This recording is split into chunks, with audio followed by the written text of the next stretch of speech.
சித்தார்த்த அக்ஷரா. இன்னைக்கு நம்ம வெங்கடேச சுப்ரபாதத்துல வெங்கடேஷ பிரபத்திகில 4வது ஸ்லோகம் பார்க்க போறோம். சரியா? அக்ஷரா, ஸ்ரீராம ராம ராமேதி 3 தடவை சொல்லுமா. ஸ்ரீராம ராம ராமேதி ரமே ராமே மனோரமே சஹஸ்ரநாம தத்துல்யம் ஸ்ரீராம நாமவரானனே. ஸ்ரீராம ராம ராமேதி ரமே ராமே மனோரமே சஹஸ்ரநாம தத்துல்யம் ஸ்ரீராம நாமவரானனே. ஸ்ரீராம ராம ராமேதி ரமே ராமே மனோரமே சஹஸ்ரநாம தத்துல்யம் ஸ்ரீராம நாமவரானனே. சித்தார்த்த, நான் 3வது ஸ்லோகம் படிக்கிறேன், அதுக்கு நீ பொருள் சொல்லு. நம்ம ஏற்கனவே பார்த்தது. ஆணு புரார்ப்பித சுஜாத சுகந்தி புஷ்ப சௌரபிய சௌரபகரௌ சமசன்னிவேஷௌ சௌம்யௌ சதானுபவனேபி நவானுபாவ்யௌ ஸ்ரீ வெங்கடேஷ சரணௌ சரணம் பிரபத்யே. இதுக்கு என்ன பார்த்தோம்? உங்க பாதத்தை நான் தினசரி நான் தொடரேன். சரி, அது எப்பேற்பட்ட பாதம்? ஆணு புரார்ப்பித்த, எல்லாரும் தொழக்கூடியதாகவும், சுஜாத்தான்னா என்ன சொன்னேன்? சுஜாத்தான வாசனை கிடையாது, ஜம்முனாலே எழும்புவது. சுஜாதா நல்ல பிறப்பு, நல்ல பிறப்பை கொடுக்கக்கூடியதாகவும், சுகந்தி இப்ப நல்ல வாசனை. ஆமா, அது பரவது. ஆமா, சௌரப் அது படிக்கும்போது சௌரபிய சௌரப கரவ் அப்படின்னு பகரவ்னு படிக்க கூடாது. சௌரபிய கரவ் பண்றது அப்படின்னு. சரி, எனக்கும் வாசனை பரவுது. அப்புறம் சௌமியம் சதானுபவனேபின்னு. சதானா என்ன? எல்லாரும் கிடையாது, எப்பொழுதும், சதா, டெய்லி, தினசரி நான் தொடரேன். அதுக்கப்புறம் நவானுபாவ்யோ, அது எப்படி இருக்கு? அனுபவம் கிடைக்குது எனக்கு. Very good. ஸ்ரீ வெங்கடேஷ சரணம் சரணம் பிரபத்தி. உங்க 2 பாதத்துக்கும் நமஸ்காரங்கள். ஆமா, சரி. இப்ப 4வது ஸ்லோகம் பார்க்கலாம். நான் முதல்ல படிக்கிறேன், அப்புறம் பொருள் சொல்றேன், அப்புறம் திருப்பி சொல்றேன். சத்யோ விகாசி சமுதித்வர சாந்திர ராக சௌரபிய நிர்பர சரோருக சாமிய வார்த்தாம் சம்யக்ஷு சாகச பதேஷு விலேகயந்தௌ ஸ்ரீ வெங்கடேஷ சரணௌ சரணம் பிரபத்யே. இதுக்கு என்ன அர்த்தம்னா, சத்யோ விகாசி சமுதித்வர சாந்திர ராக அப்படின்னா, உன்னுடைய பாதம் தொழறேன்ல, அப்படி தொழும்போது அதுவே என்னை காந்த மாதிரி என்னை இழுக்குது அப்படின்னு சொல்றாரு. தொழ தொழ எவ்வளவு தூரம் நம்ம சுவாமியை நம்ம வணங்குறோமோ மேலும் மேலும் அது என்னைய வணங்குவதற்கு தூண்டுது அப்படின்னு சொல்றாரு. சரியா? அடுத்தது சௌரபிய நிர்பர சரோருகன் அப்படின்னு நான் ஏற்கனவே சொல்லியிருக்கேன்னு நினைக்கிறேன், கம்பராமாயணத்துல கூட வரும். அதாவது பிரம்மாக்கு சரோருகன் அப்படின்னு ஒரு பேரு. ஏன்னா சரஸ்வதிக்கு என்ன அர்த்தம்னு சொல்லியிருக்கேன், ஞாபகம் இருக்கா?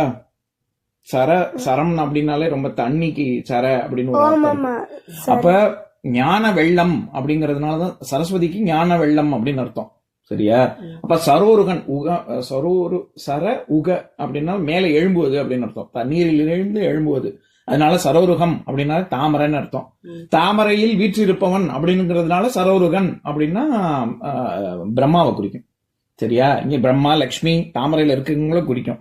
இந்த இடத்துல இது லட்சுமியை தான் குறிக்குது. சரியா? சம்யக்ஷு சாகச பதேஷ விலேகயந்தவ் அப்படின்னா இங்க தாமரையோட ஒப்பிடுறாங்கல்ல. சரோருகம் அப்படின்னா உன்னுடைய பாதங்கள், பாதகமலம் எப்படி இருக்குன்னா, தாமரை எவ்வளவு நிறத்துல இருக்கோ அந்த மாதிரி செக்கச்செவேர்னு உன்னுடைய பாதங்கள் இருக்கு.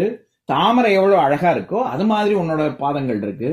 ரொம்ப பிரமாதமா இருக்கு பாக்கிறதுக்கு அப்படின்னு சொல்லிட்டு அடுத்த வரியிலேயே என்ன சொல்றாரு? சம்யக்ஷு சாகச பதேஷு விலேகயந்தவ் அப்படின்னா, ஒரு சுவாமியை ஒப்பிடும் பொழுது நம்ம உலகத்துல இருக்க சிருஷ்டி செஞ்ச பொருளை வச்சு ஒப்பிடுறோம்ல. அப்ப தாமரையும் சுவாமியோடைய பாதமும் ஒன்னாயிடுமா? நம்மளோட அறிவுக்கு அப்படி சொல்றோம்.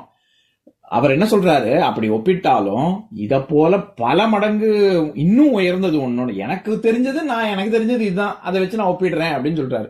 இந்த யானைய குருடங்க தடவினாங்க, அந்த கதை தெரியும்ல. ஒரு யானை 5 குருடங்க சேர்ந்து தடவுவாங்க. இப்படி ஒவ்வொருத்தர் ஒவ்வொரு பாகத்தை தொட்டு பார்த்துட்டு, ஒருத்தர் வாழை தும்பிக்கையை தொடுவாங்க, இன்னொரு முறை மாதிரி இருக்கும்பாங்க, இன்னொருத்தவங்க வாழை தொடுவாங்க, இன்னொருத்தவங்க உடம்ப தொடுவாங்க. ஆளாளுக்கு ஒன்னொன்னு சொல்லுவாங்க, எல்லாம் வேற வேற சொல்லுவாங்க. அவங்களுக்கு தெரிஞ்சது, இதுக்கு முன்னாடி நம்ம அனுபவம் என்னவோ அதை வச்சு சொல்றது. சரியா?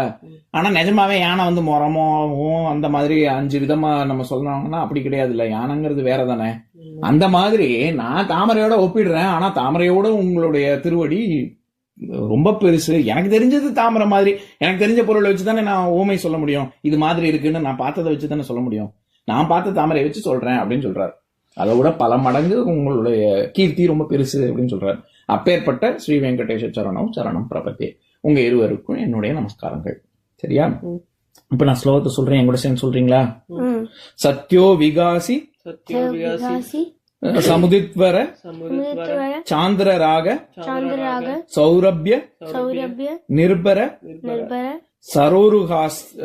சரோருகாசாம் இல்ல நான் முழுசா சொல்லிடுறேன். சரோருக சாமிய வார்த்தாம் சரோவர சாமிய வார்த்தாம் சம்யக்ஷு சம்யக்ஷு சாகச ஆகச பதேஷு பதேஷு விலேகயந்தௌ விலேகயந்தௌ ஸ்ரீ வெங்கடேஷ சரணௌ ஸ்ரீ வெங்கடேஸ்வரனோ சரணம் பிரபத்தியே. சரணம் பிரவத்தே. இன்னொரு நாள் இன்னொரு ஸ்லோகம் பார்க்கலாம்.